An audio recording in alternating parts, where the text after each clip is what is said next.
Yeah, Karen, if you want to introduce yourself. Sure. Thanks, Lisa.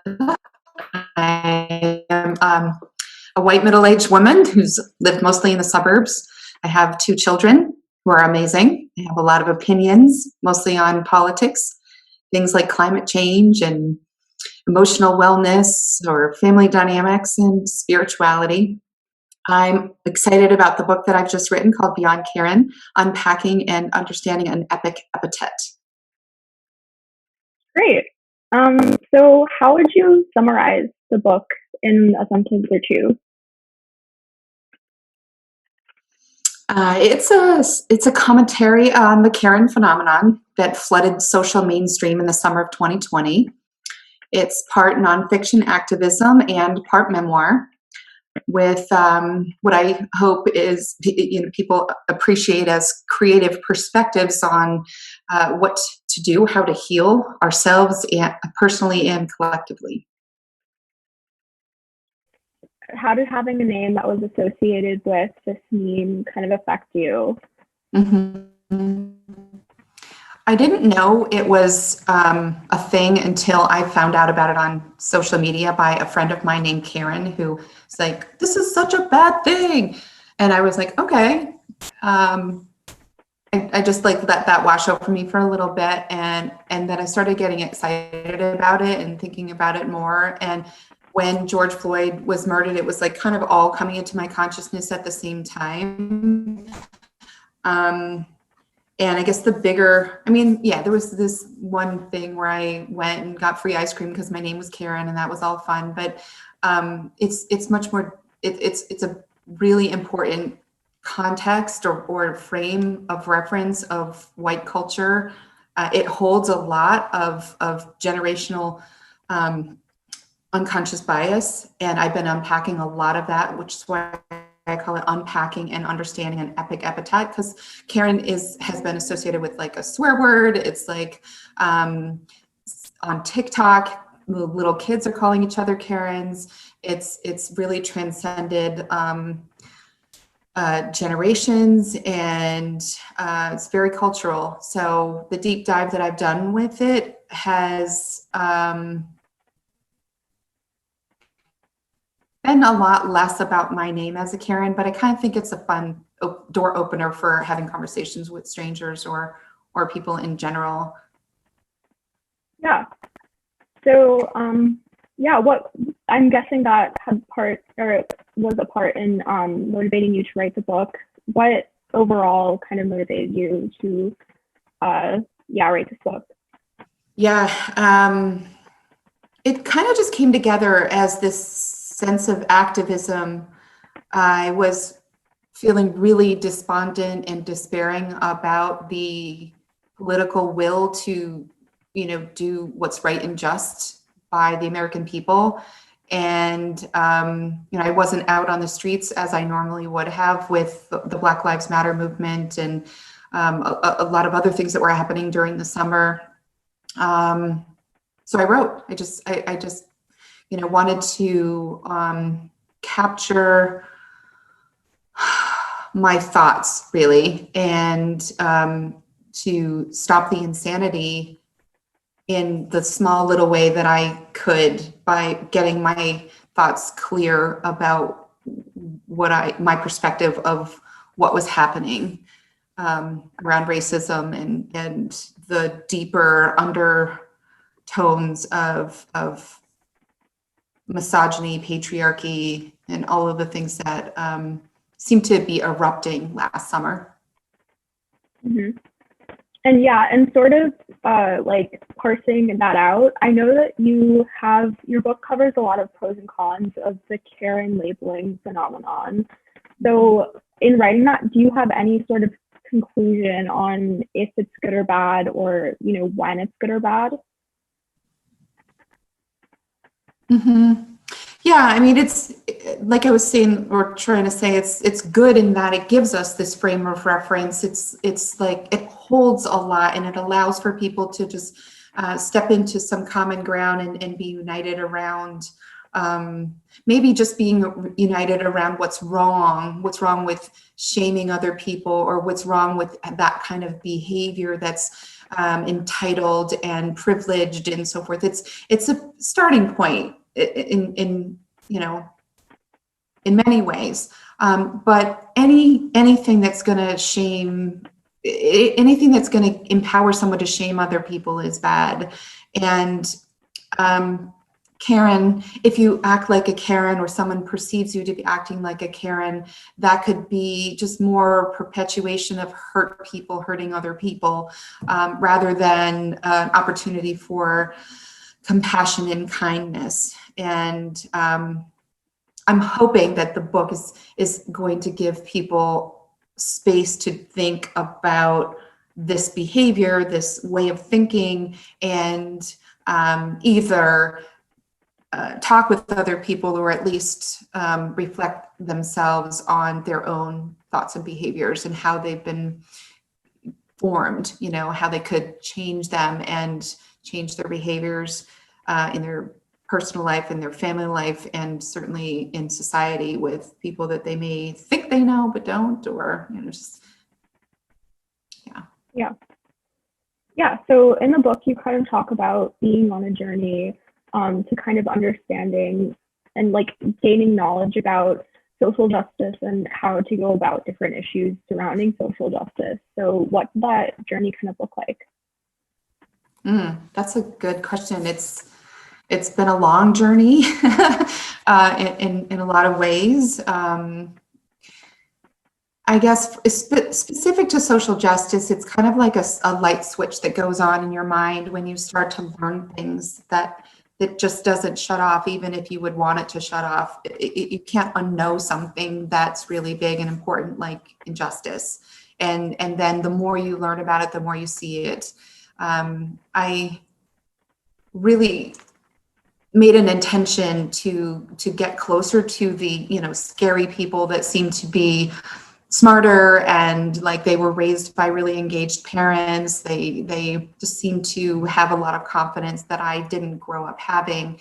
And as I got closer to them and I learned more about basic things that I didn't ever think about, like the women's movements and climate change and, you know, the military industrial complex, really deep and heavy things that one wouldn't naturally just think about on their own. But when you're in a community of people that are coming together to create a just community and society, then you feel empowered and you want to learn more. And so I've never stopped. I've just like keep trying to develop more awareness on what justice looks and feels like as it changes day to day.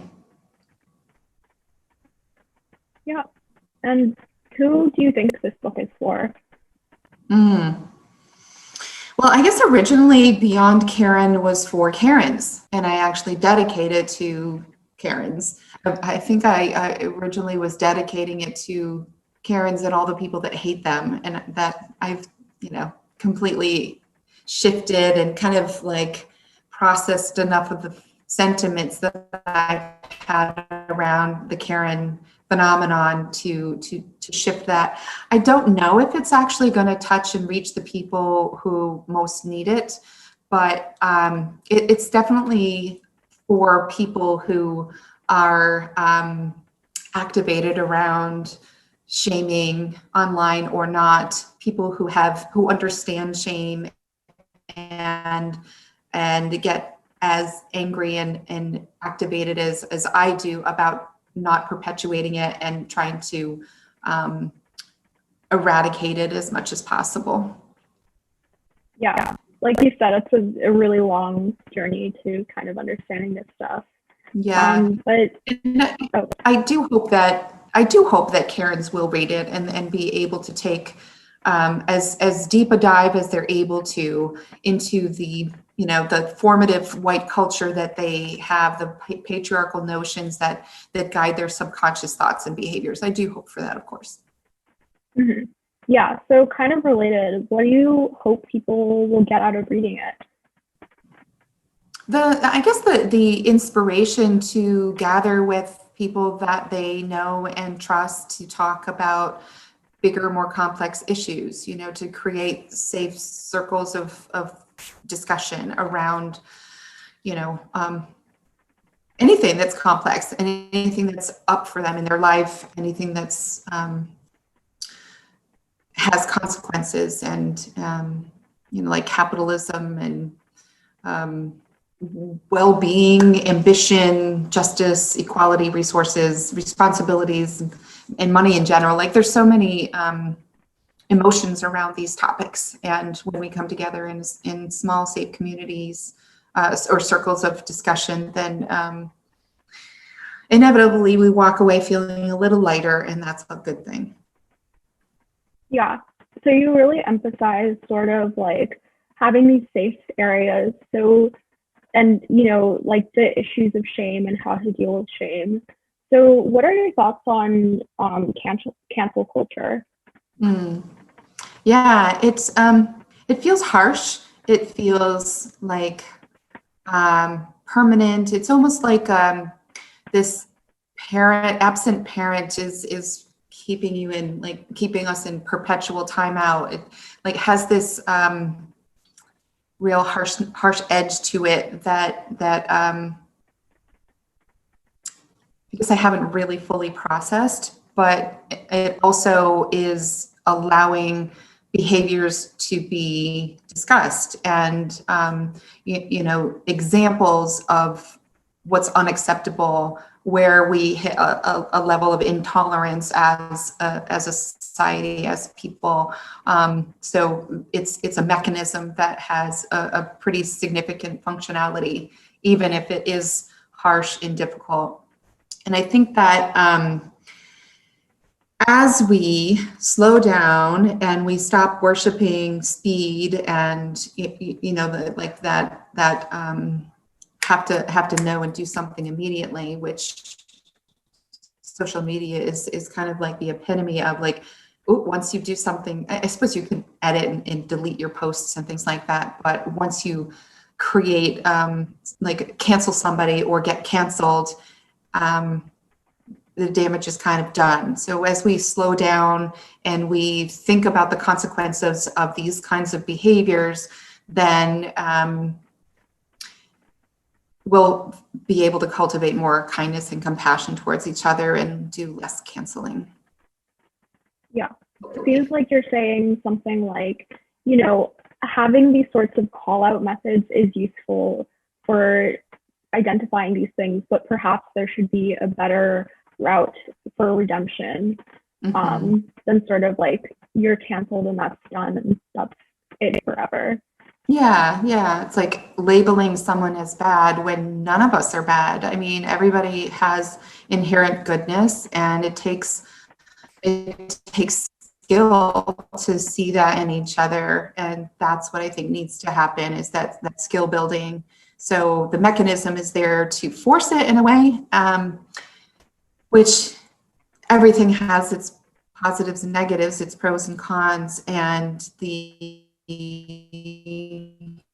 positive is that more people are talking about it and thinking about it. So, you know, I'm hoping that Beyond Karen serves in that vein, that it gives people one more source, one more way of thinking, whether it's through the research that I share or my personal stories that I offer, for a kind of opportunity for reflection.